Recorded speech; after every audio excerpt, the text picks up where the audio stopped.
Bonjour les amis, bonjour à tous, bienvenue dans une vision du Yiking. Alors, nous sommes samedi, et samedi c'est le jour du Yiking. Yiking qui, je le rappelle, se pratique avec 24 baguettes ou avec 3 pièces, comme ceci. Ces pièces nous donnent des hexagrammes. Les hexagrammes sont une suite de petits traits.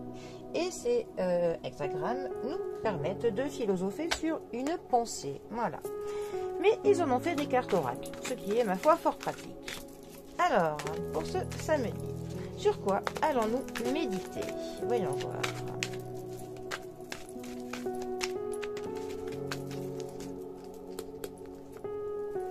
Alors, nous avons richesse. Je crois que c'est celle qu'on a fait la dernière fois, me semble-t-il.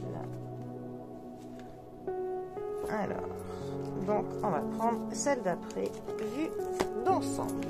Alors, vue d'ensemble. Vent en haut et terre en bas. Alors, la vue d'ensemble, que nous raconte-t-elle? Voyons voir. Alors, la vue d'ensemble appelle au calme et à la contemplation.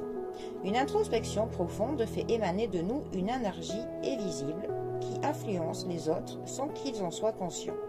Ne sous-estimez pas la puissance de cette force. Sa présence est perçue à travers l'effet que cette force a sur ce qu'elle touche, comme le vent qui souffle sur la cime des arbres.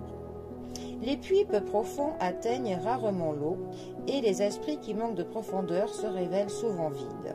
Savoir rester immobile et observer attentivement renforce la détermination et attire la bonne fortune. Faites la différence entre ce qui a de la profondeur ou non en vous, et vous pourrez opérer la même distinction dans le monde extérieur. Durant le laps de temps entre deux événements, il est bénéfique de s'appliquer consciemment à rester immobile, en observant attentivement la vraie nature des choses. En appréhendant les rythmes et les cycles qui guident toute la création, nous pouvons découvrir et explorer les lois naturelles qui régissent nos vies. Examinez votre situation en vous-même dans le but non seulement de découvrir la vérité, mais aussi de concentrer votre pouvoir personnel. C'est le moment de voir et d'être vu.